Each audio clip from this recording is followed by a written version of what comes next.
Alright, let me level with you all for a second here. If my record player here and this video and the countless amounts of Instagram stories of me sharing album of the day or song of the day has been any indication, then yeah, it's pretty obvious that I'm a big music nerd. I will say that loud and proud any time of the day. And I guess there are quite a few music nerds, or I guess music enthusiasts in my audience as well. Regardless of the fact that there is that whole meme of no one gives a fuck about the music that you share on your Instagram stories, thankfully, a handful of you guys do actually give a fuck about the music that I share on my Instagram stories, so shout out to you guys for that. But another type of comment that I get on a lot of these music recommendations on my Instagram stories or just whenever I recommend music in video format is, Joey, how do you discover all these new artists and bands and albums? Because I've been trying to look for something for a really long time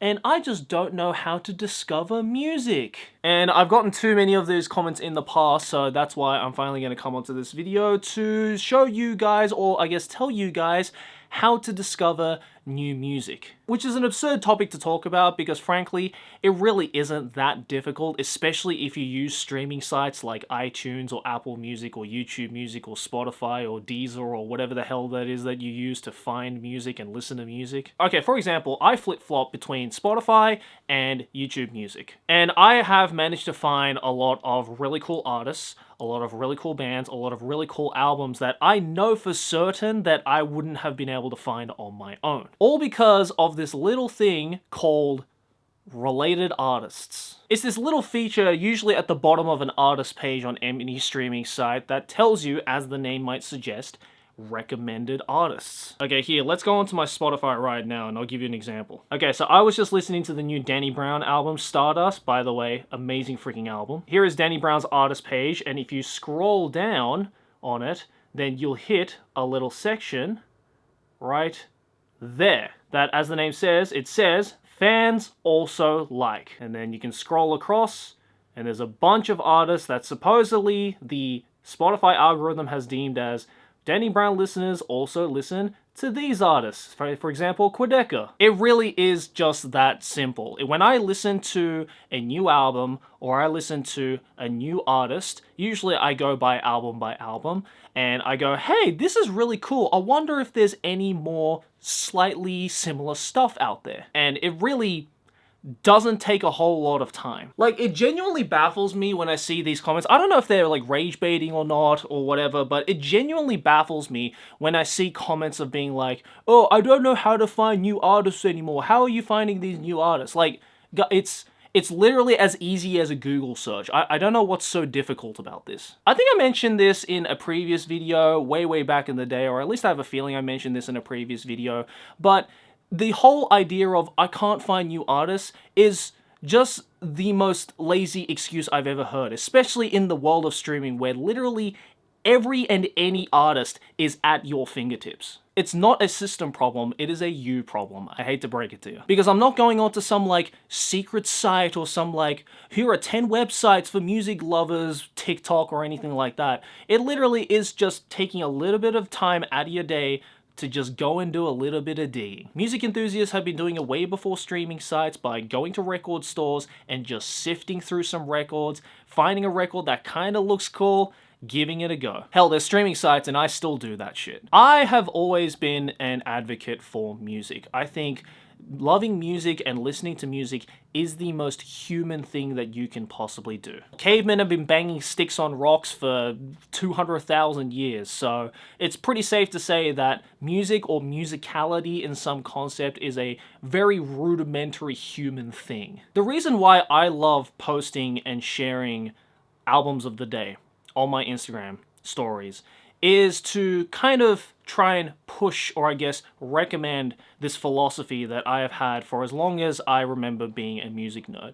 And that is the habit of listening to one new album every single day. Not only is it the best way to discover new music, but it's also a great way to discover your taste and what you might like in music that you otherwise may not have ever thought about. And I really want to stress the whole point of listening to an album from start to finish. Not that I'm against the whole idea of playlists or singles or anything like that, but I've always just been a big advocate for albums. Because I think an album is that particular musical artist's biggest statement when it comes to their art or their music. It's the best way to get a grasp of what that artist is trying to say or what that artist wants to express out into the world, but a good album will give you the full package deal, which unfortunately in some genres of music, at least in the mainstream, has kind of become a dying breed in some sense, and that may be due to the fact that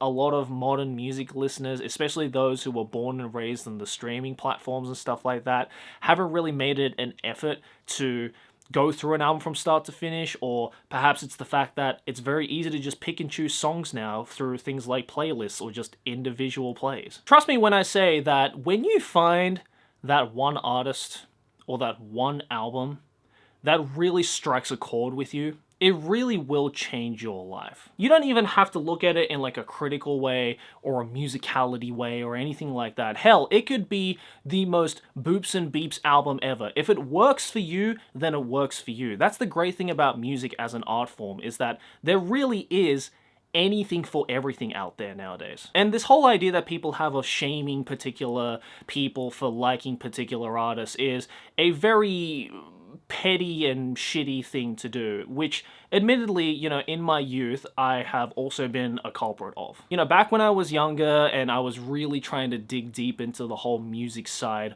of art, I was definitely one of those really insufferable elitists who were like, huh, you like that particular artist, or you like that particular band? Cringe. But now that I am at the ripe age of 31, I like to think that I've become a little bit mature and a little bit more understanding in people's tastes in art. Because I am definitely not sitting here trying to tout to the world that I have the most refined taste in music or anything like that. Because I really don't. I don't have a taste of music that is better or worse than other people's. I just have a taste that works for me, and I want to share that with the world. And if you fuck with that, then great. That's awesome. If you don't fuck with it, that's also fine too. At least you gave it a go. It's like trying to recommend food, or art, or movies, or anime, or any kind of art form. You can't expect everybody to have the same taste as you, and you can't expect to have better or worser taste than anybody either. It's just different, that's all it is. And I highly encourage people, even if you may not see yourself as an avid music listener, to really try and give the whole listening to one album a day thing a go. Because if you think about it, it really isn't that hard to do, because the average music album spans from anywhere between 25 minutes to upwards of maybe like 90 or 120 minutes. But even then, that's very rare. I'd say the average album length is anywhere between 50 to 60 minutes. Of course, that depends on the genre, that depends on the artist, but you get my point. It's something that you can do in roughly an hour out of the 24 hours that each day comprises of. As mentioned earlier, my album for today was the brand new Danny Brown album, Stardust, which I listened to on my commute back from the Trash Taste office, and it was absolutely delightful. Is it my favorite album that Danny has made? Not necessarily. I still think it's a solid album. Might have to give it a couple more listens, but it was a great way to spend 47 minutes of my hour-plus commute that I have. And it's through artists like Danny Brown, for example, that I have found artists like JPEG Mafia, or Armand Hammer, or any other type of alternative hip-hop artist out there, and I've really come to appreciate and really explore that subgenre. And this doesn't just apply to things like hip-hop. I've done the same thing with rock music, metal music, electronica, ambient, you name it. I think developing this habit of listening to one new album per day has just been a really good exercise in exploring art in a way that really doesn't take a toll on your physical or your mental. And again, it's something that I highly encourage all of you to do, again, even if you're not necessarily an avid music fan. But yeah, let me know down in the comments below what you think. Let me know what your favorite album is that you listened to this year. And thanks for watching. I'll see you guys in the next one. Peace.